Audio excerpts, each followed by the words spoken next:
Gordon Brown has had an extraordinary life. This is a man who has seen intense tragedy and enjoyed incredible success. Well, Piers is a bit tough, isn't he? He does ask pretty direct questions. He'll throw it at you, and then you've got to respond. If he thinks I'm going to come bearing sweeties, then he's in for a bit of a surprise. I've never done something like this, so I suppose I'm quite nervous. He's about to face the biggest challenge of his career. So it's a perfect time to sit down and find out what really makes him tick.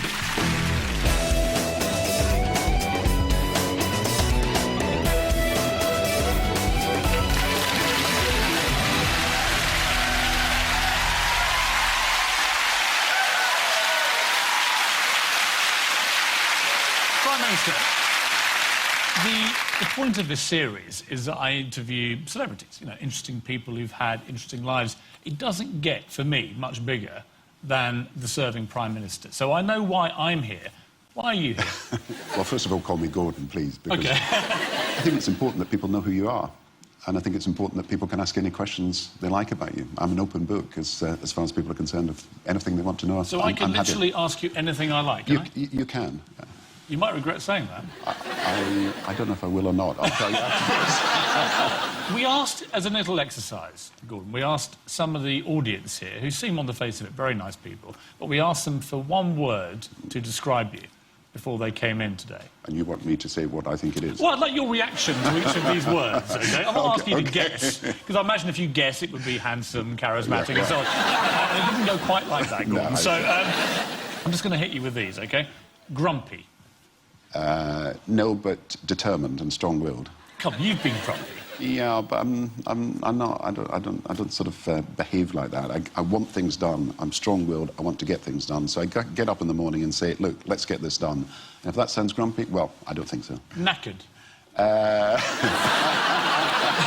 I've got very young children. I've got one child who never wants to go to sleep at night, and I've got one child who wakes up really early in the morning. So.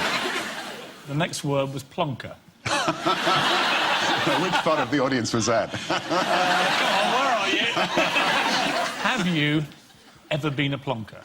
Made mistakes, done stupid things? Yes. I've made lots of mistakes. And you're never going to do anything right unless you've actually done things that have taught you a lesson. And I've been taught many, many lessons. And, the people are great teachers, so if you do something wrong, people tell you pretty quickly.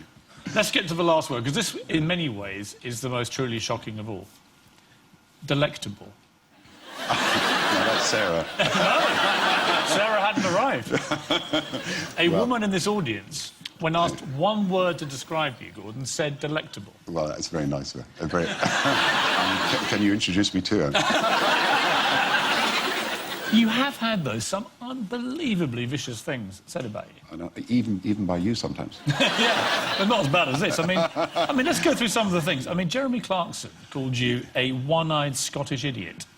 Yeah, well, Jeremy Clarkson is a conservative, is putting his views, and I think he may have apologised for that. I don't know, but I think people thought that was unfair. But when you hear someone say that publicly, just to get a laugh. Well, it's Jeremy Clarkson, so you say that's that. I'm not going to get worked up about that. I'm not going to worry about that. Yeah, that's quite right. Vince Cable said that you had gone from Stalin into Mr. Bean. Which of those two did you find more offensive? Stalin, if I may just point out, was responsible for terrorist outrages in Russia and ran his country without any democracy for years. So I'm not Stalin, but if you want some of his qualities. If you want someone to be tough and strong-willed, yes, and sometimes people won't like that. And what about Mr. Bean? Didn't seem right at the time.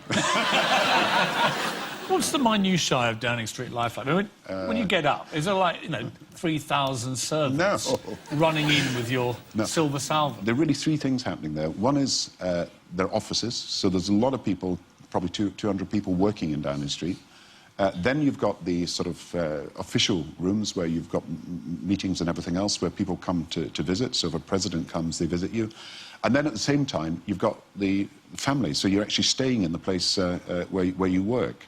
And one of the reasons I see my children much more than I ever did when I was Chancellor of the Exchequer is that I'm working in the same building where they're staying. And so they sort of, we had Nelson Mandela in, and suddenly Fraser and John sort of bounced into the meeting. We had President Karzai come from Afghanistan, and I think he was quite shocked when one of my children just walked in and demanded to be heard. Every time I see your little one, Fraser, he looks at me and says, "I don't like you."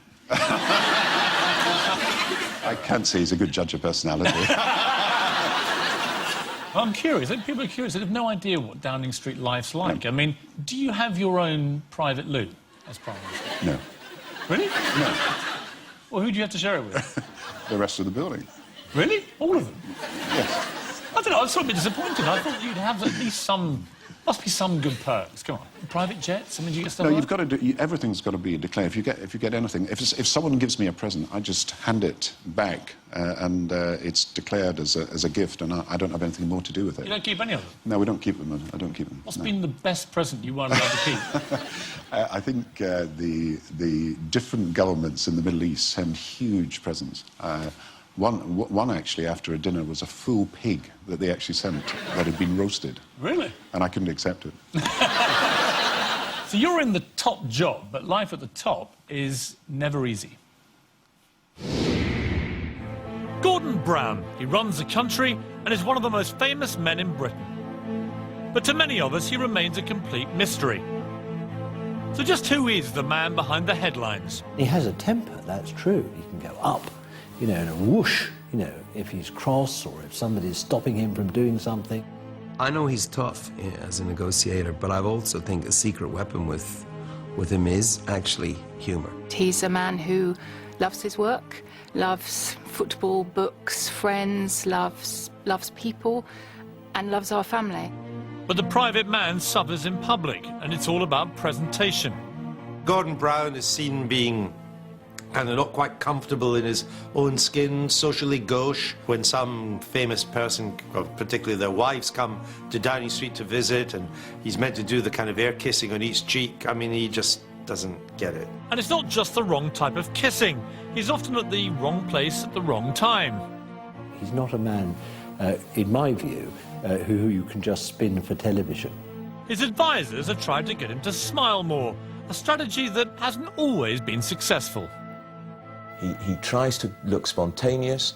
It doesn't work. He went on YouTube. Instead of smiling at the camera, he was gurning at the camera. The problem was that he forgot he had to smile, then he remembered he had to smile, and he smiled in all the wrong places.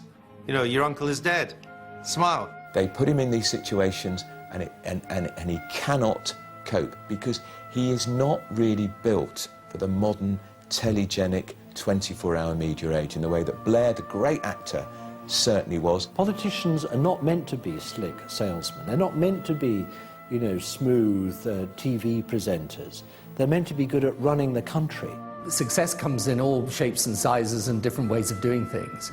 And he is what he is. And my feeling is that he's always at his best when he's at his most authentic, actually. What do you think, hearing all these people being so rude? You know, if you want, as I think it was Tony or Peter Mandelson said, someone who's just slick and a salesman, that's one thing. I do think people want more depth.